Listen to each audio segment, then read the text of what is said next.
Welcome back to 13C. Today we're taking a look at the TP9SF. Now this is a handgun from Canik and it's imported by Century Arms. We've covered the TP9 in some of its various iterations in the past on the blog as well as on social media as we've encountered it at various different events, be it SHOT Show or the Big 3 East. We actually got to spend a lot of time with these handguns at the Big 3 East. Century Arms was down there, and the good folks there, Jacob and Dina and some of the other folks, got to spend a lot of time with these handguns and talk to them a little bit and find out exactly the history behind these and how in Turkey they pronounce it Canik, while Canik here in the US is the proper pronunciation. And how the company has been responsive to the US market and changing and tweaking things that we like to see in our handguns over here. As I mentioned, Turkey, as you guys probably know, they're a NATO member, and they suffered, as I'm filming this earlier this week, they suffered a pretty devastating terror attack over there in Istanbul. So our thoughts and prayers go out to them over there. There were a couple dozen people murdered and about 150 injured. So like I said, our thoughts and prayers go out to you guys over there. So the Canik has been very receptive to the US market. For example, the front sight post. It is now a dovetail sight in the front here as well as the rear, which means you can change these out as you would like, put other sights in there. They've deleted the decocker here on the back, which is awesome to see.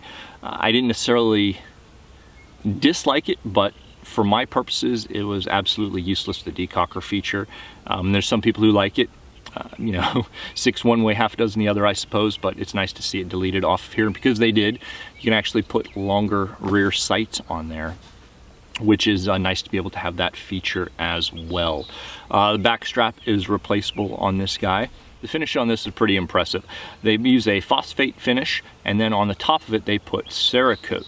You can tell this is very well done, very nice, very clean.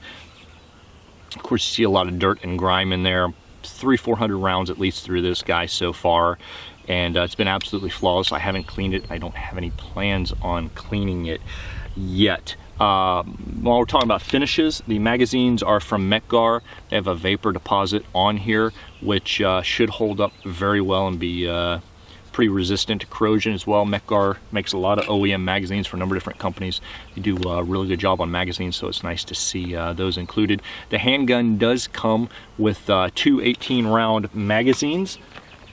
And in our box here are some various accessories, cleaning brush and rod, high gloss owner's manual actually, that extra back strap, a loading tool, your extra magazine. It also comes with a small little chamber flag, and of course for US market here as required, a little handgun lock. It also comes with this holster. There's a screw in the back here that unscrews. That actually, this comes in 2 pieces in there. You just screw it together. If you can tell the serrations on there where these meet up, you can actually put a cant on that, either forward or backward as you would like, about as extreme as you would want it in either direction. Well-made holster for coming with this handgun. It is goes in, locks up very nice, very tight. A little bit of play on these, just like any of these Kydex kind of in this regard, but nothing too crazy. It's got a retention device on it. You release it by pushing in, very Serpa-like. Otherwise, I like the holster in and of itself. The release is what it is.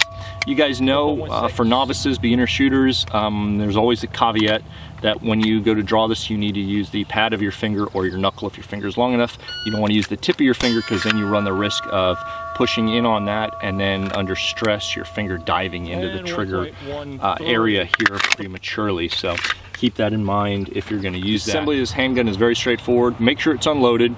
You're going to need to get it decocked, so you'll need to pull the trigger on this version. Do that. Pull down your 2 tabs here, push the top of the slide off, and that's it.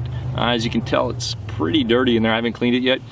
Push this spring back and pull it out just like you would on pretty much any other striker-fired handgun. Pulls right out. The spring on it is captive, so it won't go flying off, which is nice to see. Then you can pull your barrel out, do whatever cleaning you need to, and get right down in there. and then put her back together. While we're on the subject of the barrel, this is a machined match grade barrel, and in testing, this barrel actually went 50,000 rounds and was still able to pass the minimum accuracy standards for military testing, which is awesome to see. Of course, there's a cleaning schedule involved there in these tests, but 50,000 rounds later, and it still passes accuracy testing. That's really awesome to see. Speaking of longevity, the handgun does come with a lifetime warranty as well, which is really nice to see. Coming up, there are going to be some new versions of this. Little birdie told me, don't hold me to it, but we should be seeing a compact version. There will be a threaded barrel for this, which I will definitely want to pick up one of those threaded barrels when they come out. And also there's going to be an SFX model that should be hitting, which will have a longer barrel and slide.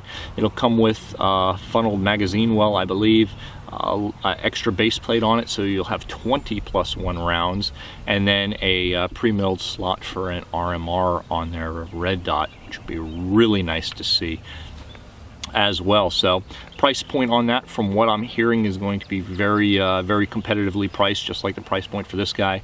So I think you're going to see that handgun really do well.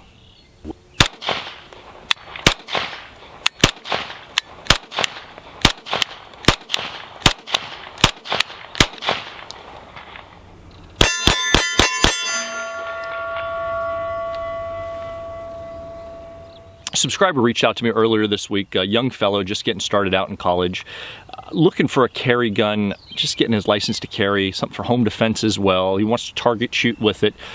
He doesn't want to break the bank, and I know where he's been. I was there. You know, when I was going back through school, I ate a lot of ramen, so I fully understand the budget concerns.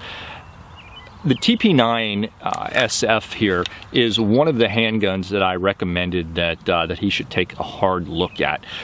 For its size, it's a little big for an EDC, but just smaller than a Glock 17, just bigger than a Glock 19, puts it about in that VP9 size range, and definitely something worth considering. It is something you could EDC. Generally speaking, in a non-permissive environment, you're probably going to want something smaller, but trying to have that shotgun approach at that, you know, at the budget price point range, I think the TP9 is probably going to fulfill all of those roles as well as any one handgun could do. And especially if you're looking for that reliability in that price point range, you're going to be hard pressed to do much better at that price point range than the TP9SF. This weekend is Independence Day weekend. Enjoy it out here, guys. There are some sales going on this at a few different places right now, so you might want to check those out. Compliance purposes on YouTube, I'm not going to mention any of those, but definitely go ahead and you know, a little Google foo, and you will find some of those. Thanks again, guys. You can find us at facebook.com/gun reviews. You can leave your comments, questions there or here down below. Instagram, we are at 13C Gun Reviews. We're extremely active there, more so than anywhere else. So definitely feel free to check us out there. We dabble a little bit on Gun Squad and Twitter as well, but honestly, Instagram has kind of become our home away from Facebook anyway, just because you know, that guy over there. Thanks again, guys. Be safe. Be ready after this weekend. Enjoy it, but be ready next week. We've got to get ready to get back on those phone calls, emails, faxes. Yeah, send them a fax in Washington. They get the paper, they see it, they can't actually deny that it came in. You know, who knows? Those calls and comments to your representatives mean a lot, and with everything that's going on right now, everybody's got to be in this fight. Everybody has to be fighting for our rights. Your children and grandchildren are looking to you, they're looking to me right now to make sure we do the right thing to protect and safeguard their inalienable right. Don't fall asleep on the job. Thanks, guys. Be safe, and we'll talk soon.